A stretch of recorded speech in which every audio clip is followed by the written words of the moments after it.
Hey, I'm Alex Radcliffe from Board Game Co. And today we're doing another video about the dollar VIP lock in your rate, get a bonus reservation system thingamajiggy. I don't actually know what the official title for this thing is, but many of you know this principle already. I've done 2 videos on the subject. I'll do a quick recap and then I'll talk about why I'm talking about it now, why I'm trying to push back on this, why other FOMO things aren't necessarily as bad.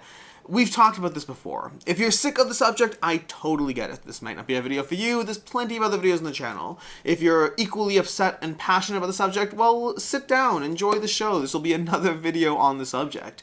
If you missed it, I highly recommend checking out, first of all, the prior 2 videos I've done it already. Chris George from Remember Board did another fantastic video that really tore into it. Highly recommend checking that out. And if you are interested in a counter viewpoint, to a degree, a counter viewpoint, I recommend checking out Should You Back It did a video on the dollar VIP thing as well. So there's a whole bunch of content out there. There's more, I'm sure, but those are just 4 videos offhand that you can check out to get fully caught up. Past that, if you want to just jump in straight from here, or if you already know what's going on, a quick recap of what the dollar thing is, and then why we're talking about today and all that. So, the dollar VIP reservation concept is a new concept, or a relatively new concept, although new is the wrong term. It's been around for a while. It gained popularity in the board game space in the past, 9 to 6 months ago, or let's call it the past 6 months. It gained popularity in the board game space, but the general idea is that you, as a backer, as a potential backer, you pay $1 before the campaign ever begins, and that dollar that you pay into the company effectively gets you some sort of special freebie. So in other words, let's say the campaign is going live 3 months from now, you pay $1 today, and in exchange for that, you get, a set of promo cards, a metal die, some sort of extra bonus that rewards you for giving the company $1 today. The reason the company wants that $1 today is twofold. First of all, there is an emotional hook. If you pay the $1 today, you are now emotionally invested. Yes, many of them do offer it as a refundable option, but I don't know about you, most people aren't going through the actual process of asking for a $1 refund. Not to mention, I have seen publishers in groups making fun of people who ask for $2 refunds. So it's one of those things like, it's refundable, but when you ask for it as a refund, it's not viewed well, it's also not worth your time, so you now have that emotional hook of, well, I spent $1, so I should probably go ahead and lock in the rest of this thing. So there's an emotional hook on you as the consumer. There's also a less predatory version, and I will use the term predatory for something that's trying to emotionally get you to spend $1 now to hook you in to spend money later. I do think that's predatory. But I think past that, there's a less predatory benefit to the publisher in the sense that very often, by having you spend $1 today, they can go ahead and on marketing, on Google ads, on Facebook ads, they can effectively retarget similar lookalike audiences based on people who are actually spending money. In other words, they're optimizing for the sale and not optimizing for the lead. Without getting too far down the rabbit hole of marketing talk, the basic idea is if they are tracking the people who spend the $1, they can more effectively spend their marketing dollars, and so you, by giving $1 in today, help them get a better return on their ad spend and spend their ad money more effectively. In other words, it becomes a win-win situation. You get a nice promo for the fact that you helped them spend their ad money more effectively and not throwing money down the drain towards Google and Facebook, but actually getting more returns along the way. So in other words, there's a predatory and a mutual benefit aspect to this whole concept in general. That's the idea of this $1 thing. Now, it's been around in a variety of spaces for a while. It has existed. I've seen campaigns use it years ago, but in the past 6 months, it gained traction in the board game space. It became more commonly used. A bunch of campaigns, primarily through use of Launchboom as a ad agency, as a marketing agency, they really helped popularize it in the board game space, with campaigns like Beer Mountain, like Botany, that really did really well and had this $1 newsletter, or Kelp for that matter. I don't think Kelp actually used the $1 reservation. I don't think Kelp did use Launchboom, they did not do the $1 reservation, so take that back. But they had a bunch of successful campaigns utilizing this strategy, and with that, it kind of took hold of the board game space temporarily. I say temporarily because it seemed like a lot of campaigns were trying to use it. There was a lot of buzz about this from a variety of people, from the audience, from creators, from YouTubers such as myself covering this campaign, covering this concept. There was a lot of talk in a variety of groups, from the YouTube space to the Facebook groups or Reddit or wherever, talking about this tactic and how people felt about it. There are a lot of people who feel there's nothing wrong with it. What's the big deal? It's just another marketing tactic like anything else. And then there are a lot of others, myself included, who fall in the camp of feeling that this is a bridge too far. This is too much. There's a lot of marketing tactics out there, but this one feels like it's too much. It's not the worst one I've seen, mind you. The worst one I've seen is the one where creators falsely advertise that there's a limited number of pledges left. There's, 17 pledges left out of 250 of the early bird pricing. That direct and constant lying is the worst tactic I've seen personally. Fortunately, that one doesn't seem to be used at all. Well, not at all. It seems to be used very rarely. But the dollar thing does, to me, still feel predatory. Although, again, different opinions can be had. In fact, if you want another counter viewpoint, the CEO of LaunchBoom put out a video as well talking about the subject. I'll link to all of those videos down below. I want you to be as well informed as possible about this whole thing. That's kind of giving you as much information I can in a short time frame about why I'm still here, about what was going on, before we dive into why we're talking about today. So, why are we talking about today? Well, there's two things I want to talk about today. The first is what the impetus for me talking about it again now is, and the second is why I'm fighting so hard against this stuff. And it's actually interesting. It's worth noting at this point that I am CMO of GameFound, which is particularly relevant because the impetus for me talking about it this time round is actually a GameFound campaign. Europa Universalis launched recently on GameFound, and it launched using this VIP pre-order tactic. Except they had it as a $5 pre-order tactic. A $5 early on gets you a benefit, not $1. And while that's not technically that big a deal, it is a big deal specifically because of the fact that so many people who are pro this tactic, usually creators, and again, I'm very sympathetic to small creators who are just trying to get an edge. The problem is I don't like it when that edge comes at the cost of how the consumer feels, when we constantly move the goalposts of what is acceptable marketing, of how far we can push the consumer to just get that little extra from them. I am for lifting up creators when what the creator is doing is at odds with the consumer. I don't love that they're constantly shifting how much we favor the creator and not really giving the consumer more protections. I don't love that. And this whole dollar tactic thing that was very much championed by a lot of people, both large and small companies, who felt that, hey, we'd like to be able to utilize this and benefit from this. And it's also worth noting many companies, many creators sat there and said, you know what, we don't want to use this. Either from the beginning or after listening to their audiences said, you know what, we're going to take a step back. Either they tested it and said they're not going to use it again, or they canceled using it mid the practice of doing so. There were a lot of creators who either were against it from the beginning or chose to listen to their audiences and not benefit or not continue to utilize this tactic. Meaning, I don't want to lump all creators into a single bucket here. But there were a lot of creators who championed this cause, and to a lot of them it was like, it's just $1. It's just $1. What's the big deal? And yet here we are today, and there's already a campaign doing the same exact thing with $5. And you might sit there and say, well, I'm not doing it for $5, I'm just doing it for $1. The problem is this concept of scope creep is constantly present. The idea that we constantly adjust what's acceptable around what is the most recent thing to be acceptable is something that does happen. This is not a surprise. There were so many people, myself included, who said, today it's $1, tomorrow what next? And to many others, it's your fear-mongering, it's just $1.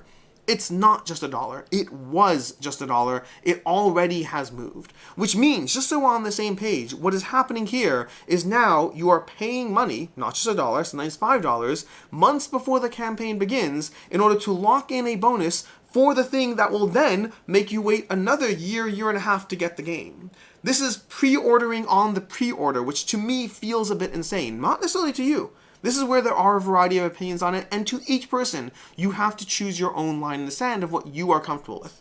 To me, the idea that you are paying money for the option to get a bonus on the thing that you will then pay money for, which you'll then hit the PM, and you'll then get the game a year and a half from now, that just feels like a bridge too far. You don't have to feel that way.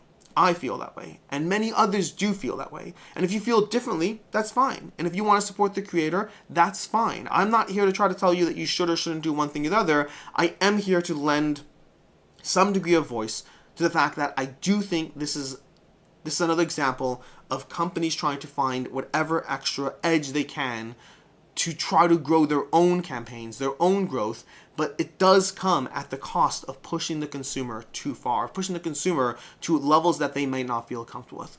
And the question always is, with all these things, is what percentage of what people feel what way? That's always a question. Do 5% of people feel uncomfortable with it? 15, 25, 50, 100%? And whatever we've seen, because there have been polls, there have been, I think Board Game Revolution did a poll on this, and it was overwhelmingly against the tactic. It does not mean that everyone's against the tactic, but it does mean that there are a lot of people who feel this is too much. I know many people who have sworn off they will not back campaigns from people who utilize this tactic. And when you have enough people doing that, that means you do have enough people who feel taken advantage of by these things, by these tactics, by these options. Which brings us to partially why I push back against these things to begin with. Because crowdfunding, you might say, is full of FOMO. And it is. Crowdfunding absolutely is full of FOMO tactic after FOMO tactic. And there's so many of them. The nature of stretch goals is offering you a freebie or something extra, something nice that you don't get, and you get them now. You don't get them down the road in retail, but you're doing so to support the campaign today. In other words, give a creator money today, and they will give you an extra in exchange for it, which is not that different from the idea of giving you more money even before the campaign for a further extra that others don't get. So what's the difference? Creators often will do things like showing you, limited, one step at a time they'll reveal an optional buy. So that $100 game that you get today, throughout the course of the campaign, there's another $25 add-on, another $40 add-on. Before you know it, you're done at the end of the campaign and there's $300 of all in to get that game, but they didn't show it to you day one because had you seen it day one, you simply wouldn't have backed. But because you're seeing it one day at a time, you feel more sucked in, you feel more pulled in, you are emotionally attached to this thing because you were going to spend $100 and you kind of want it all. There's often a reason why companies don't show those things all at once. The nature of fake funding goals, showing a lower funding goal. Hey, by the way, $50,000 and you fund the campaign, and then before you know it, that $120,000 and the campaign cancels, saying, I'm sorry about that, we really needed $200,000 and we just didn't get there. Why'd you say $50,000? Because that soft lie encourages people to think that it's a success. Funded in 20 minutes. Look at how well we're doing, and it encourages people to jump on board. And the harsh reality is that campaigns that set a non-realistic funding goal often will see a level of shooting up that they wouldn't have seen had they put $200,000 from the get-go. And so sometimes companies are incentivized to lie, to adjust around these things, to obfuscate information, and there's lots of this FOMO in crowdfunding. There's lots of these tactics being utilized in crowdfunding. That is absolutely true. The problem is, and the harsh reality is that there's two different reasons why I push back against some tactics and not others. There's two different reasons. The first is that, for me, some of these things do feel like they are a bridge too far. Constantly lying to your customers about how many pledges there are left while you adjust around those, that feels like pure manipulation, and it feels completely dishonest in a way that I'm personally not comfortable supporting a company that does that. I have canceled pledges when I've seen companies use that limited, VIP pledges, and they constantly adjust around reality to make you feel like this FOMO without actually even giving you a benefit, just making you feel like there's a benefit. That to me felt very much too far, and I have refused to back campaigns that do that.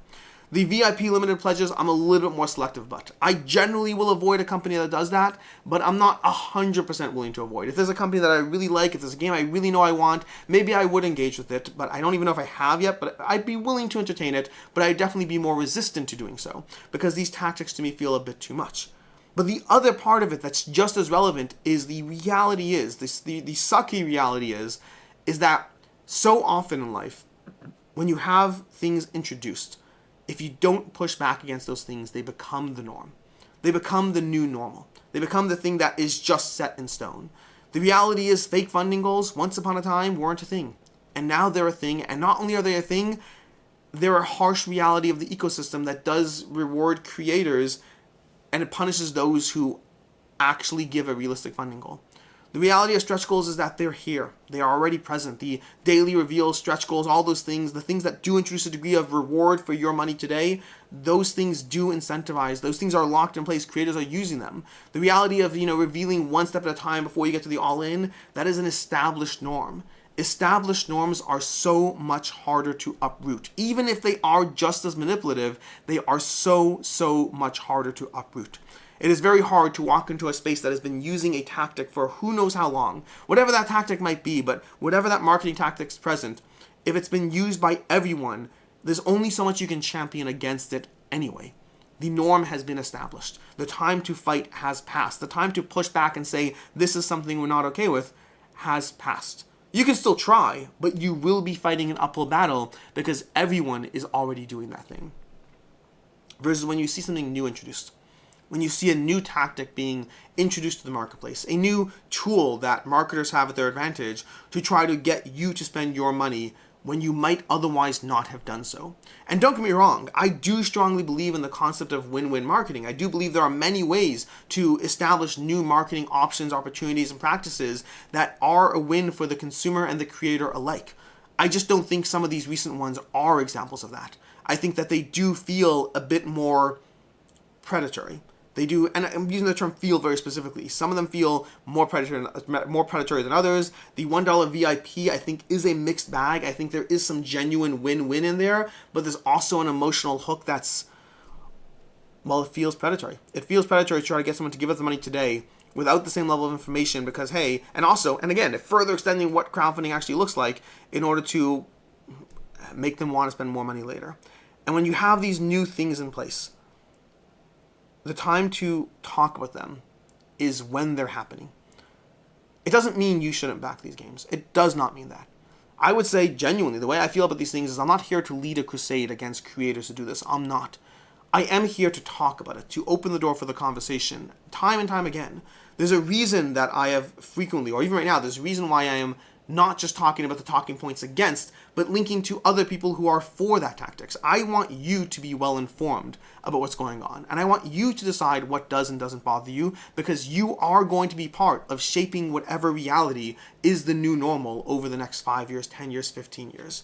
I would say whenever you see something that you are not okay with, that's the time to vote. To vote with your wallet, to decide which games you do and don't want to support, to decide which creators you do and don't want to support. If you don't have a problem with the tactic, support away, genuinely. I'm not here to lead a crusade.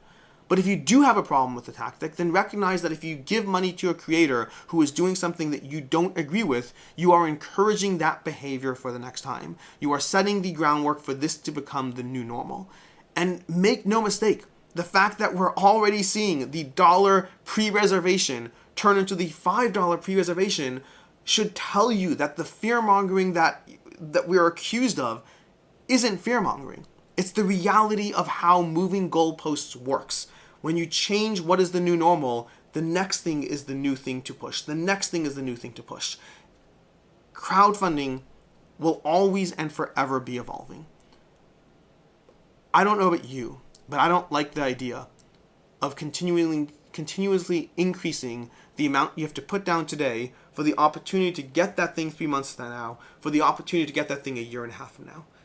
It feels like there's early support, and then there's a bridge too far. For me, this is a bridge too far. For you, decide what works for you, and back or don't back accordingly. Until next time, I'm Alex Radcliffe from Board Game Co. I hope you enjoyed this video, and as always, I hope you have a good one.